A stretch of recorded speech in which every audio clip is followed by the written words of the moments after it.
Hi everyone, this is Rob Roy of Elliott Wave Options, and welcome to this week's U.S. market update. As you can see from the background, I'm back in the Dragon Capsule here in Florida, at least for the weekend. And as we get to the recording, you can see on your screen the stocks that will be featured in this week's recording. And it's a quick reminder, if there's a particular stock you're interested in, you can go directly to it using the chapters feature in the recording. All right, so let's take a look at the market. Lots to talk about this week. As you can see from the chart, down day yesterday, back to the upside today. So what happened? Well, yesterday we had the GDP report come in and it was pretty rough. The growth was lower than expected, quite a bit lower than expected. And then we had inside there, the personal consumption expenditures index was higher than expected. So slower growth, higher inflation, and that bad word that we don't want to hear started to come out in the financial media, stagflation. That's what the Fed's so concerned about. That's what we had back in the 70s when they felt like the Fed started cutting rates too soon. Inflation came roaring back. The economy didn't catch up. So weaker economy, higher inflation, that's stagflation. So we don't want that. And it put a little bit of a shock in the market. You can see we opened here lower. We did rally and close near the high of the day yesterday. And then today we had that PCE report. So a little bit on edge after Thursday's reports that came out, and it was kind of okay. It was a 10th higher on both the headline and the core numbers that the Federal Reserve looks at. Personal spending was a bit higher than expected, and incomes were up. So you have to wonder how far do incomes have to go before the Fed starts worrying about wage inflation again. But the market seemed to like it. We had good earnings last night after the bell that we'll talk about as we start to get into the stocks of interest. But that brought us right back to the upside here on the charts. So if we take a look at the 10-day moving average, you can see that we did close above the 10-day moving average. We closed above the 50-day moving average, which is the one in royal blue there. Now, when we look at this, we've got a particular pattern to the upside here. We actually have a pattern to the downside. So which one's going to win? And what I mean is when we look to the upside, if we start here at the January lows, and draw a zigzag pattern up here to the top of the 3 and bring it down, you can see basically we had exactly a 50% correction from the lows in January up to where we are now. So a perfect 50% correction. So that's a zigzag to the upside, and that takes us all the way up here towards this 550 level for that C wave to extend up to the 100% extension. So that's an upward zigzag, and it's well formed.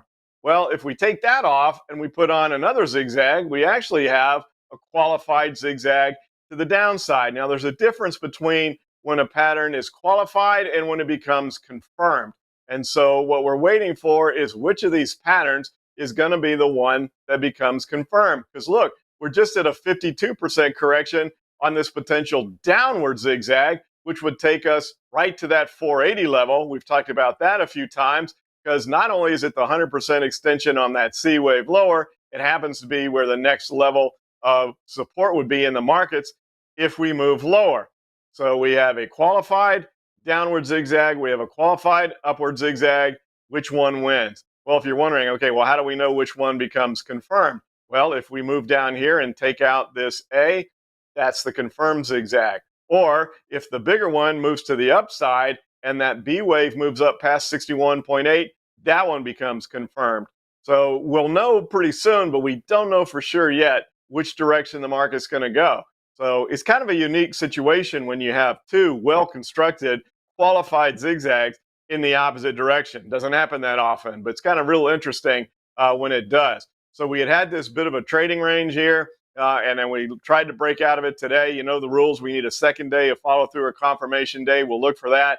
And then the last piece of the puzzle to the upside, if we do take out that 61.8% B-wave correction, would be for the 10-day moving average to cross back above the 30 so that we get a bullish cross between those. We're still living with the bearish cross that happened back here in the middle of April. So that's where we sit on the S&P. Really interesting couple of days. It's almost like no harm, no foul yesterday, but boy, it looked like the world was coming to an end at the beginning of the day. And this is where you can get whipsawed when you have these kind of trading ranges and a big down open, then rally to the close, and then back to the upside today. So gaps are filled now, and we'll see where things go from here. So let's take a look at interest rates on the TNX. You'd want to see what occurred with rates with all this activity going on. And rates kind of backed off a little bit today, but notice that they have snuck above that 100% extension.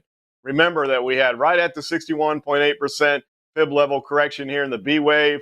That tells you you're going to go to 100%. And then you have the possibility of moving to a further extended wave up near 161.8%.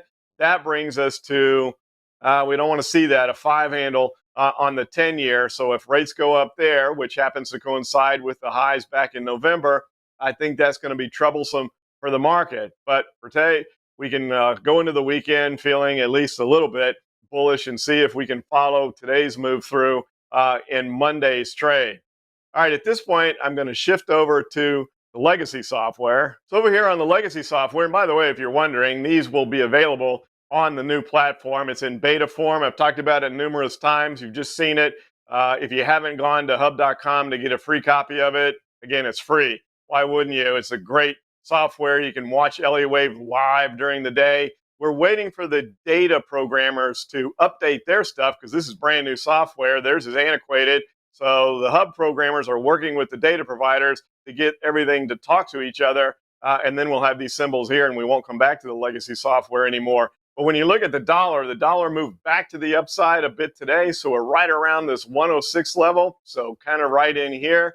And it looks like maybe the dollar wants to move back to the upside. So if this rally today falls apart next week with rates starting to creep back up and the dollar starting to creep back up, we're in the hard earnings season now. And that's going to be difficult in next quarter's earnings, but that's a ways away. Something to keep an eye on, though, as we move down. And then let's take a look at the chart of Bitcoin. Now, if you joined us for TradeFinder this week, we had a Bitcoin expert, a crypto expert on during this week's TradeFinder. And if you haven't signed up for TradeFinder, you can do it with the link that you see on your screen now. Go sign up. We talk the markets, we look for trade ideas, and we have a live Q&A. We do it every Tuesday at 1 p.m. Eastern time now. So we do it during the market hours live. We can watch the charts move during the market. It's great. So last week, if you want to go back and watch the recording, we had a all things crypto TradeFinder. And so we do those things from time to time. So join us next week for TradeFinder. I think you'll really like it. All right, so where we are on Bitcoin here is we're kind of forming a little bit of a triangle here. And this is exactly what we heard on Tuesday, that post-halving, and the halving did occur last Friday night, that it's normal to go through a little bit of a consolidation before a run. Now, he thinks that we are going to have an upward breakout from Bitcoin and we're going to go higher. So we were in a trading range. We had the run to the upside prior to halving, which is also normal. That's what usually occurs. Then we went through some consolidation and we're kind of finishing off this consolidation here with that symmetrical triangle. So it does look like Bitcoin is ready to do something here in the not too distant future. All right, let's switch back over to the new software. Probably interesting to take a look at a chart of the VIX. So let's see what the VIX is doing. Obviously, a bit of volatility over the past couple of days. So you would expect that there to be some movement, and there has been. Look at that. Look at what's gone on. Now, maybe we got a little bit of a tell yesterday with the fact that we didn't have quite as big of a spike in the VIX as you might have thought, especially with the way the market opened. So we moved to the upside, we came back down, and we're actually back down in that channel that we drew a while back. Remember we talked about how this was a false breakout, moved back into the channel, and then we had an upward breakout. Wanted to see if we were going to get any sort of follow through there. We didn't. Right back down. So we're right back where we were about 2 weeks ago, right in the middle of this upward channel, even though we've had a couple of breakout attempts. So once again, no harm, no foul here where we're dealing with the VIX. Taking a look at oil. Oil has obviously been a subject. I certainly felt the effects of it driving back to Florida with this elevated move in oil. Not too much fun at the gas pumps, as I've been talking about over the past couple of weeks. But oil's actually in a bit of a trading range, as you can see. We did have a wave 4 correction here. 32%, didn't quite make it to the 38.2% level, but we moved up to 82.5. We came down to 77.5. We did that back towards the middle of March. where that was resistance at 77.5, moved down, then we got above it, bumped our head on 82.5, tested 77.5, and now we're right smack in the middle of it. So we're waiting to see a breakout in oil. Now with this wave 4 here and tested the 50-day moving average, we could easily see oil renew its move to the upside. So if we get interest rates going back up, we get the dollar going back up, and we get oil going back up, and we might forget about this rally that happened here very quickly. Or if none of those things happen and the rally continues and takes out that B wave, then we're off to the races. So the next several trading days are going to tell us an awful lot as far as where things go. So maybe at this point in time, you just kind of pause a little bit and wait for the market to tell us where things are going to go and which pattern becomes confirmed. Here's the Russell. We've talked about this last week. Not much to say this week. We did go up to 210. We came back down. We thought we'd come down and test 190. We did. Now we're back to the upside here. Almost the most important thing is we did close above the 10-day moving average here on the IWM. But other than that, we're just right in the middle of the trading range that we've been in going back to the entire start of the year. So the whole year we've been back in this 190 to 210 range. So not much of a signal there as far as risk on, risk off when we're dealing with the IWM. All right, let's take a look at the Qs. That's where the action was today, obviously, with the earnings that we had after hours. Once again, we'll get to that in a few minutes. But here's the move to the upside. And notice that we traded above the 50-day moving average, but we weren't able to close above the 50-day moving average. So kind of bumped our heads there. But the low of the day was the 10-day moving average. So we're just kind of back and forth here on the Qs. But we held here at 410, the top of that previous wave 3. If you hadn't seen this before, the Qs just went right smack in the middle of the tap box, exactly where the wave 5 was forecasted to go. We corrected a bit.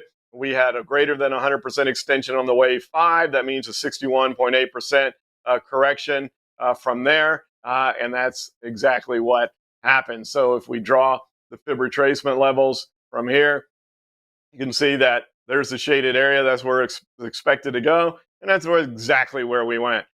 So the Qs are free to continue to move higher if they want, but we do have an awful lot of resistance here right in this area, right through here.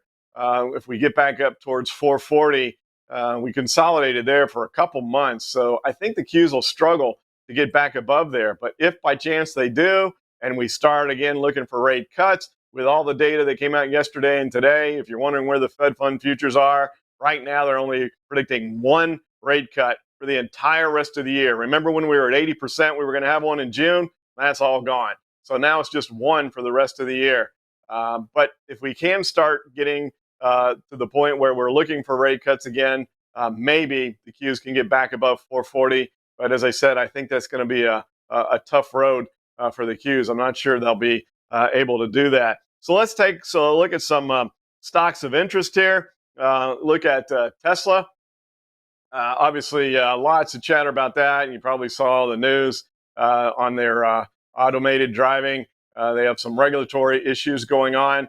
And we had some questions in our insiders meeting last night, which is for alert subscribers only at evotrader.com. And they're wondering why, because Tesla's earnings report was not good, did they get some love? Why did the stock move to the upside? And there was some kind of angriness, I guess you'd say, about the fact that it moved higher. I think people expected it to move even lower. Well, we have to remember the market always looks ahead. We had already moved down. There was a lot of bad news already priced in. Perhaps it would have taken a disastrous report to move down here when we were already oversold. You know the rules that no security in any time frame gets very far away from the 10-day moving average. So we had gotten a little bit oversold. The earnings report came in. It wasn't quite as bad as talked about. Elon didn't start going on the robo-taxi and all that kind of stuff.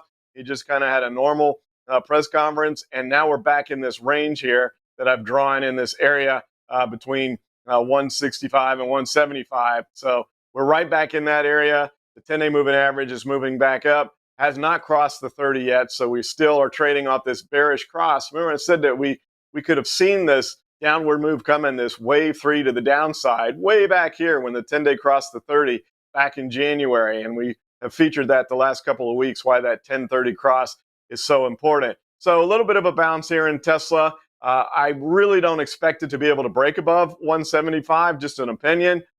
This area here, I think, is going to be problematic. Maybe we make it to 175, which is exactly where the 50-day moving average is. And then I think we'll see where the, quote, rubber hits the road on whether or not we can turn and move back lower, or if we are able to break above 175. Now, if we break above 175, that changes the narrative completely. Then you look at a completed wave 5 to the downside. It didn't extend more than 100%. You would be looking for a move back up to 200, which happens to be exactly where the previous wave 4 is. So if somehow Tesla can get above 175, we're going to go to 200. Highly likely that that occurs, but it's got to do it first. And I just think we're going to bump our heads here at 175. We'll see. All right, some more stocks of interest. Meta. A lot of you have been asking about Meta. And by the way, a quick reminder, each month this year, we're giving away a free level 3 subscription. That's our AI-based impulse strategy, our volatility strategy, which just finds triangles for breakouts, and our AI-based time strategy, which is sideways trades. Several $1,000s for a level 3 subscription. We're giving away one free each and every month of this year. And all you have to do to register for the drawing is leave a comment under the video. As soon as you leave a comment, you're registered for the drawing. And I read every single comment. I answer as many as I can, time permitting, travel, etc.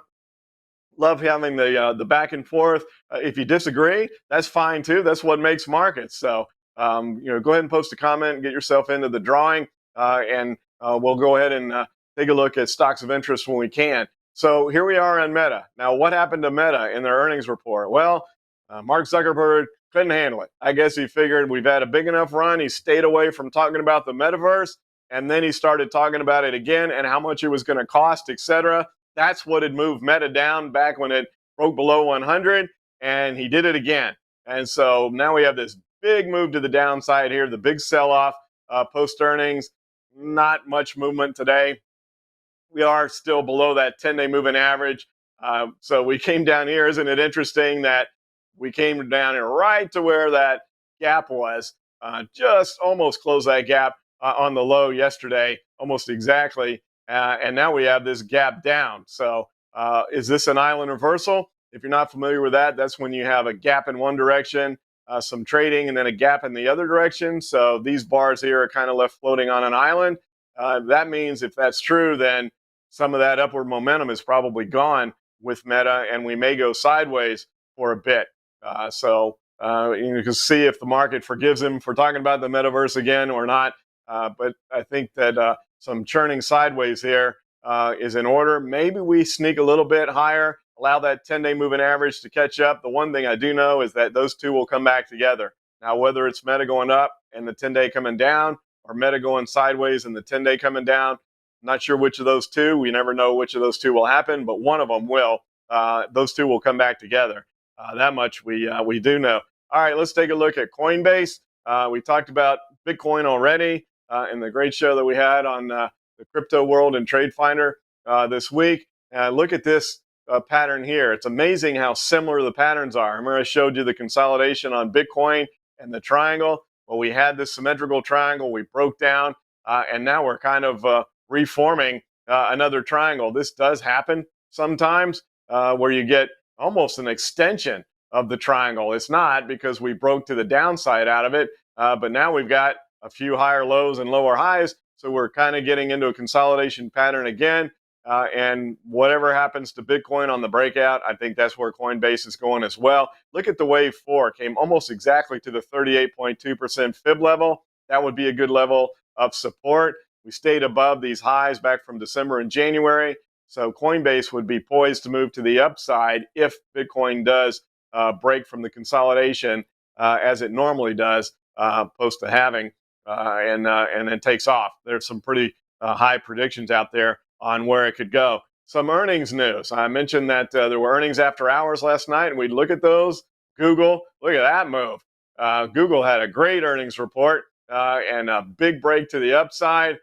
Before the market yesterday, Jim Cramer was saying how he was worried and didn't think Google was going to have a good report, et cetera, and they just came in and blew it away. all things AI in the report on Google, and they got rewarded because they talked about those two letters. We know how that works. We've seen that for a while, but big move to the upside. Now we're overbought. You can see the separation from where we are and the 10-day moving average. So same scenario that I just talked about. One of two things is going to play out. Either Google's going to go sideways and the 10-day moving average will catch up, or we get a little bit of a move back down towards the 10-day moving average as it tries to play catch up. But they will come back and meet. Don't necessarily think we're going to come down and close this gap right away, barring something really negative happening in the markets. But I do think that some consolidation and a little backing and filling is probably in order in Google. So that was a great earnings report. Mr. Softy, also Microsoft, had a good earnings report. Same type of scenario there with the movement to the upside, and then back down on the low of the day yesterday, and then we finished up on the day today. But look where we closed. Well, right in this 10-day moving average area. So it's still a nice up day post earnings, but we were oversold. And this is where that 10-day moving average comes in, and you wonder, was it forecasting it? Because we're already oversold going into earnings. What would Microsoft have had to say to go lower?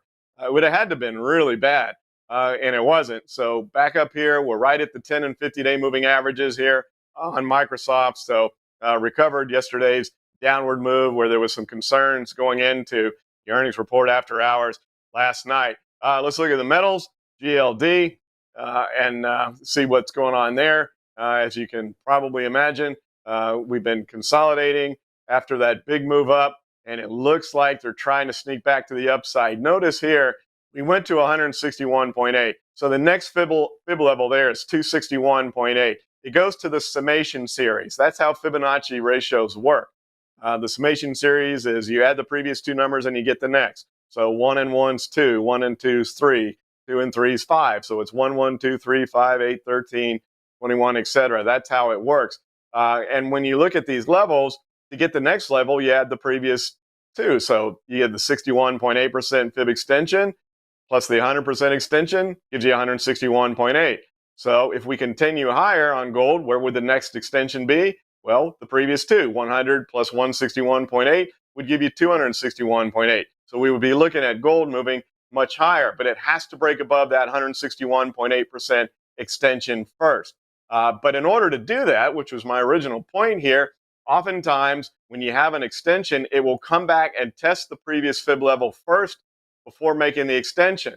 So we went to 161.8. We corrected back to the previous fib level. Now, if GLD wants to continue higher, and it's gotten a little bit of ammunition with the data this week, it could. If you're conservative, I like to give both conservative and aggressive views. If you're conservative, let it break above that 161.8% level first, and then jump back on GLD. If you're very aggressive, you can say, hey, we tested this level. We're back here. We closed right at the 10-day moving average, and you could be aggressive now. Just keep an eye on this 100% extension, because if we break below that, that would be your stop and you'd be out. So aggressive move now, or more conservative move after we break above 161.8. I did want to share one thing here as far as the international side, a symbol that this is dealing with China. So taking a look at China for our international viewpoint to close things out. Look at that move on KWEB. We had a nice ascending triangle within this wave 5 to the upside. The wave 4 came down almost exactly to 50%. Now we are overbought here, and we did go right to where the wave 5 is.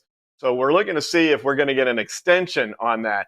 You don't want the extension when you're already overbought, but with this ascending triangle pattern, it gapped up above it. We're overbought as far as where we are from the 10-day moving average. Same story I've been talking about. Let those two come back together. And then we'll see if this can mount a continued move. I think money rotation is going to be interested in China because they were beaten down for so long, and this could be one to keep an eye on for a future play once they get in line with the 10-day moving average. So hope you have a great weekend. Thanks for watching. Look forward to talking again soon. Take care, everybody.